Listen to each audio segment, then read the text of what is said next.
YourSixTech. Today in this video, I'm going to show you how to view the blocked players on your PlayStation 4 account. So I'm just on the home screen here. I want to go up to my friends list and select this. Now, when I'm under the friends list, all I have to do is press options. It says options menu. Then I will see the blocked players on the side here. Let's select X on it. And here's everyone I ever blocked on my PlayStation 4.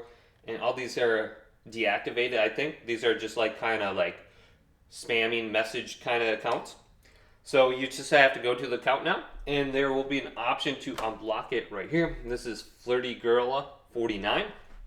Once you unblock them, you will be able to see their account. So let's unblock them. You can add them as a friend now, or you can send them a message, etc., or chat in a party. But hopefully this video did indeed help you out. If it did, leave it a big thumbs up. And subscribe to my channel down below for more technical videos coming up next on YourSixTech.